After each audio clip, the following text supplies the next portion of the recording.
Man, it's hard to get over here. All right, how's it going?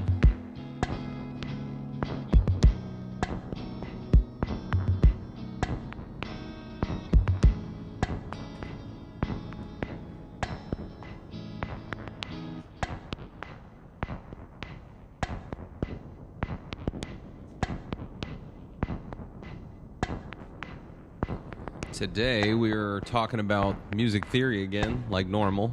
So I hope everybody's having a good morning. I think it's like the 25th of May, if you could believe that already. Is that right? The 25th?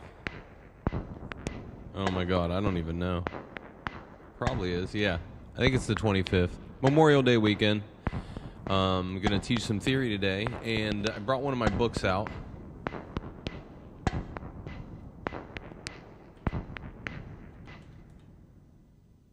Give it a little break there for a second, but the Adam Cadman series on the Guitar Grimoire, a lot of times I bring up these books because they do encapsulate the circle of fifths, and that's kind of where our theory today is going to pick back up.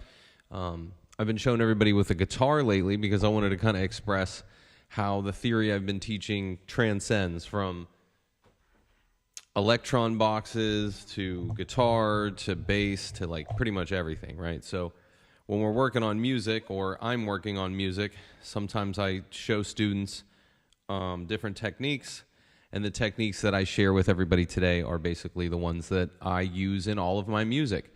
So if you're new to the channel, you're just going to recognize that we're sharing musical secrets, and in that world, I try to always keep people included in how I write my music. Now, the setup is how it follows is pretty simple. I know it sounds crazy that I say simple, but behind me I have some Elektron gear. They basically are running, one of them is a mixer with effects in it. The other two, one's a synthesizer, polyphonic, and one is a sampler drum machine. So, and MIDI controller. So like MIDI, I'm controlling all the modular with the Digitakt, and then I play the drums out of the Digitakt. The Digitone plays all the chords, and the Octatrack is a mixer and an effects processor. On the floor, I have a Temple Audio guitar pedal board, and I have an Electro-Harmonix EHX 9500 that is MIDI synced to the gear here, so that when I hit play, the clock down there on the floor starts, and I did this on purpose because right now I want to record a blank track. And that gets us started so we can start practice on our loops together. And today I'm going to share how I use some of this theory with the circle of fifths, my guitar looper, a guitar, and some sounds, right? All right, so I set my loop to 8 bars, and then typically I pick a key of music to play in. So today, if we're going to pick a key signature, we can pick something like, what was I using earlier? Was it A major? So yeah, I was using A. Sorry, that pen sucks. Sorry. Sometimes just getting started and doing this correctly is a task all in itself. So if I say A major, basically what I'm looking at is A, B, C sharp, D, E, F sharp, G sharp, A, and that's our key. So when we're thinking of the chord changes, this is what I'm going to help everyone kind of process, that we're actually in the key of A major. And then the 7 chords that kind of unfold are as follows. So those are the Roman numerals that I use if you need to take a screenshot. And right now we're going to just talk about being in the key of A allows me to pick some chords. But the chord that I usually focus on a lot of times is the natural minor. So I do that on purpose because it's just like jazzy. It's easy for me to kind of say, well, I'm just going to pick that space to be within. And if anybody's wondering why I do it, it's just out of ease, right? So if I say the 6th chord and it's F sharp minor, and that's natural minor, right?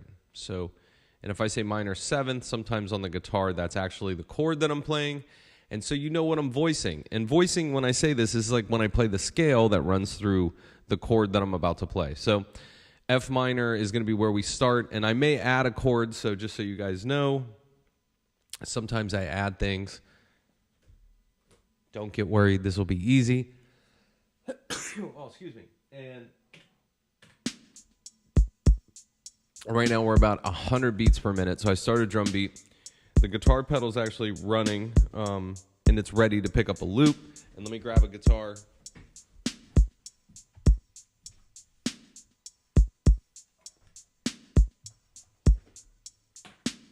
All right, and like I said, I picked F minor,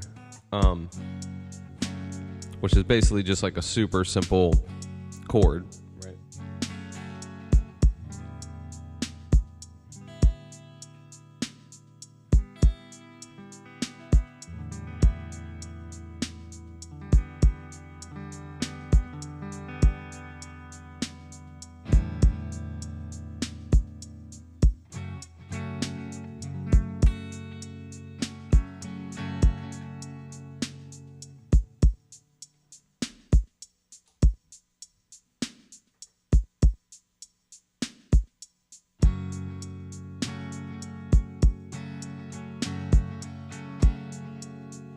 So there's our F sharp minor.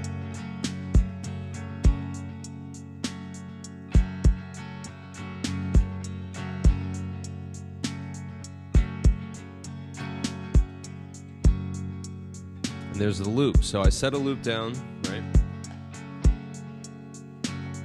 I do it on purpose, like kind of a little bit lower.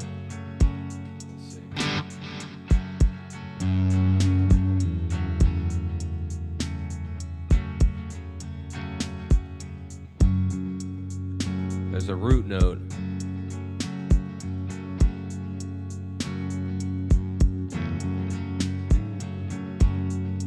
And I'm thinking of notes, so G sharp's okay and E's okay.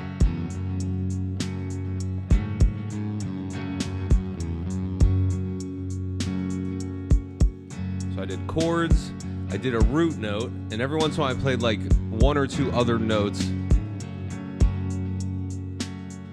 Right, so if we're thinking about like what just happened, I'm playing an F sharp minor, right? But we're in the key of A major. So if I played a scale, now this is going to be a random scale, but it's going to be an A, right?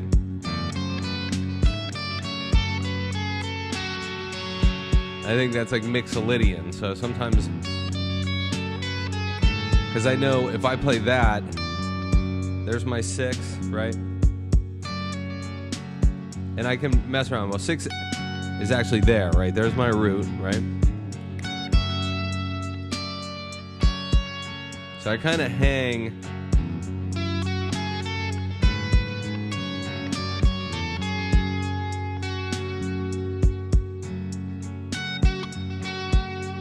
So there's our root, right? And we're just trying to kind of think, we're laying down a track. So now is somebody going to start singing? Am I going to play chords next, right? Now when I say that, because I'm in a key, I can just start playing chords over this to get my musical idea kind of started, right? Let's say I was going to play like the 2 chord, which is B minor, you know?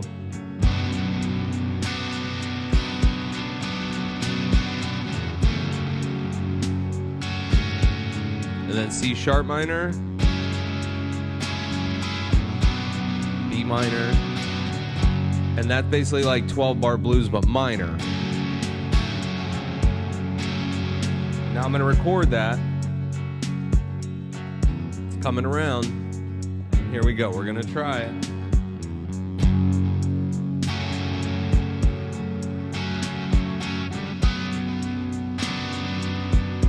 B, F sharp minor, C sharp, B,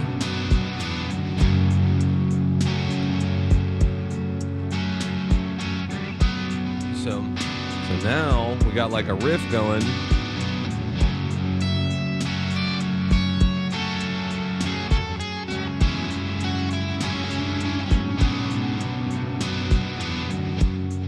And I can just stop that riff with my looper because I got 6 channels, right? So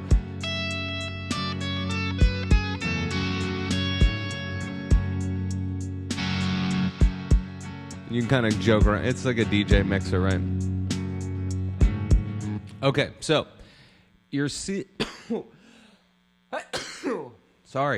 I was in the garden this morning already. It was early. I know I was there. It was fun. But this idea that at any time we could play chords that are in this key so we can start practicing the way that chords unfold. And that's the idea. We want to try to think about how chords unfold in front of us. And the chords could unfold anywhere from this key, because what we're talking about now is diatonic chord theory. And when I say diatonic, that's 7 note. We're talking about a diatonic scale. The one we're playing in now, A major. I'm playing an F sharp minor chord, which is the 6th degree. And now you're up to speed with where we are in the stream, right? The music theory here is designed to help you think, and if it's a little bit slow for you, maybe you're a little more advanced than like sitting here in this kind of thought process. But I like to help people who are just getting started writing their own progressions. This is kind of like a hint into how I make a lot of my music. Now, we did a progression before that was 6, 2, 6, 3, 2, 6. So it was 6, 2, 6, 3, 2. Non-joking, that's the formula, okay? So when you're like, what was he playing? That's this chord progression that we're listening to, right? Now, I turned the fader down. And this was one idea, and now we're going to do a different idea that might have like a major chord inside of it. Who knows? You know, this is going to be a little bit different. So there's our loop. It's F sharp minor, right? And I just have something that's like a bass line, right? That's like helping me think. And it's just that note.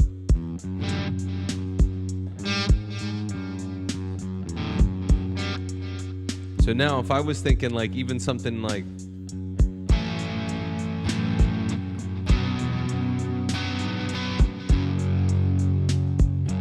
one, 2, 6, right? So it's like A, 2,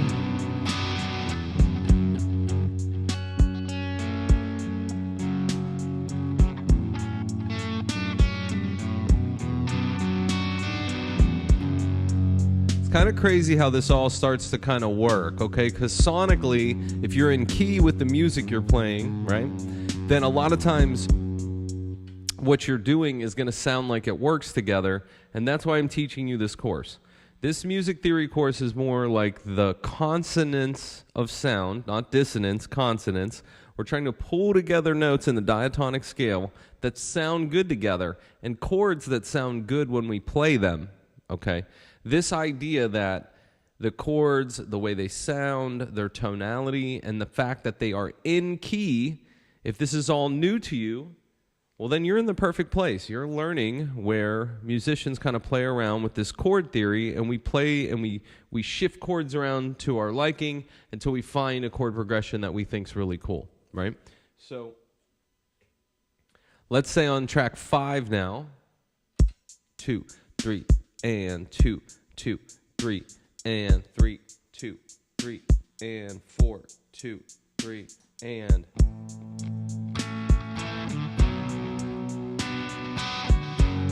play my new one. 1, 2, 6.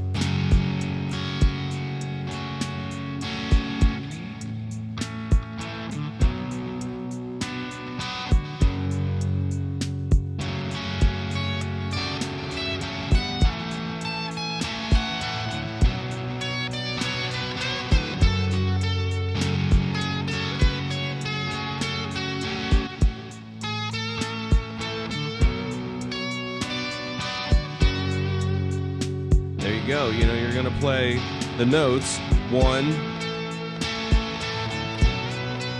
2, 6.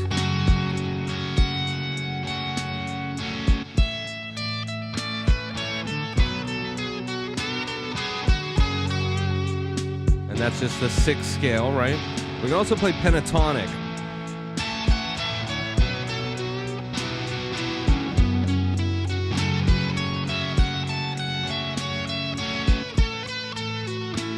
And what's pentatonic is, that means a 5-note scale, right? That's window soloing. So right now we're going back to the windows. And hopefully you're following along with me right now, because this is some heavier music theory stuff. This is why I did bring the guitar out, right? I do this with the keyboard as well. I did this with us on stream a little while ago with the keyboards, and now I'm just expressing to everyone how I kind of pull this off with the guitar, and I'm trying to make it as like simple and straightforward as possible, right? The second progression or third progression we just made was 1, 2, 6.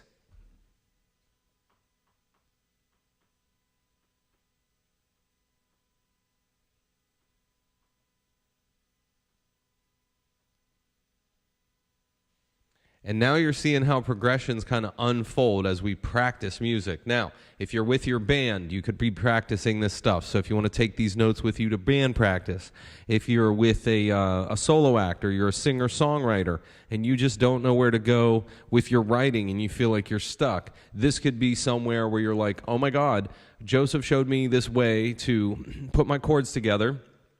And say you were having trouble last night singing, and you're thinking that you're not doing things right, and we get in our heads and we have the doubt win. Sometimes you got to put that doubt in the corner and say, hey, doubt, you take a break. You don't have to lead my life, and you lead with positivity and love and creativity, and you try to think to yourself, how am I going to stay creative when the world is in a state of turmoil or people are acting kind of crazy? You kind of can't feed into that. You have to stay creative. You got to stay working on your path, because a lot of times people are there to kind of throw you off, or you're writing, you get distracted because of work or because you got bills. They're the normal mundane things, and those are the things you can kind of compartmentalize and say, hey, I'm going to set over here and I'm going to get my pen and pad and I'm going to start writing music. And this helps you focus and set that outside stuff outside and let you do the creative stuff on the inside, right? And that's what we're getting at. We want everybody to be thinking, hey, I'm good, I'm creative, I can be creative in a space. This is the theory, and these are the tools that will make you creative in that space.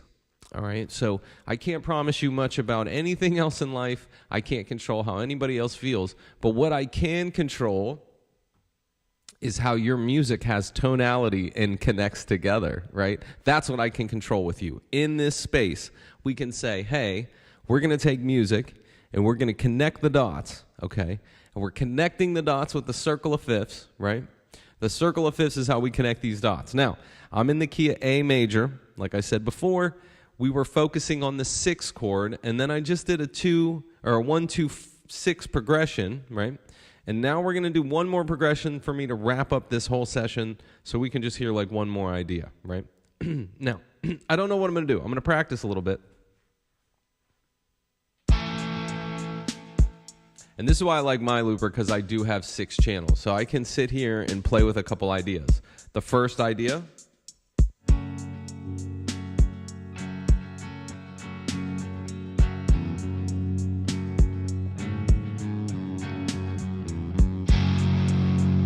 The second idea.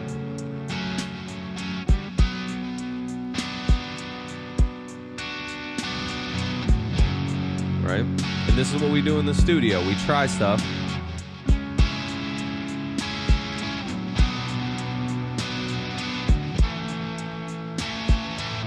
Two, 6. There's my third progression, right?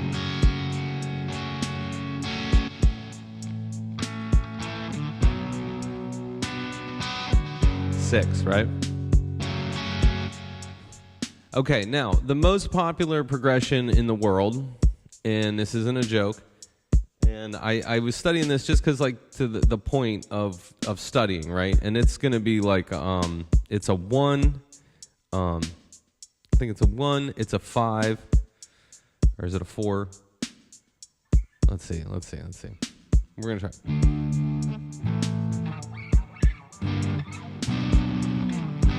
It's that one, right? 1, 5, 4, 6, 4. 1, 5, 6, 4, right? That's like every major pop song in the whole wide world, right? If we did a 1, 5, 6, 4. Now in A, it's a little different. So 1, 5, 6, There's our 4, right? Now you can hear where this is just like pop. Okay, so I'm going to play this progression not because I want to play pop, but because I want you to know that like every Journey song, every pop song ever written is this progression. So we're going to try it. I'm probably going to mess it up, but I'm going to do it anyway. So here we go. 1,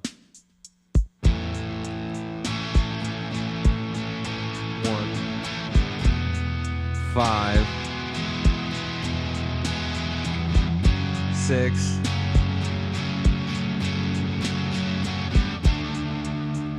4.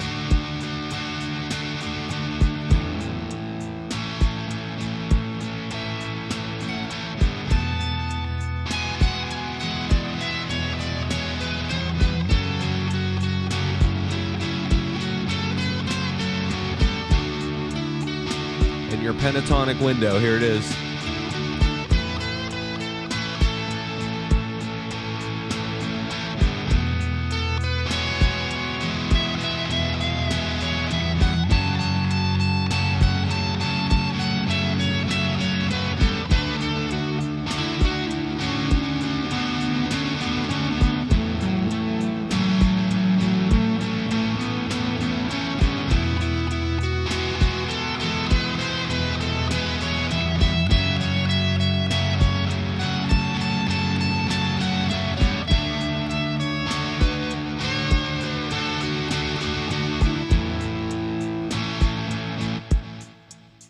All right, and sorry, that was like the cheesiest thing on earth, but I did it. That was a 1, 5, 6, 4. Now that's like literally, I can't even explain this enough because as you dig, it's going to be like every song in the world. There's over 100,000 songs written with that same progression, right?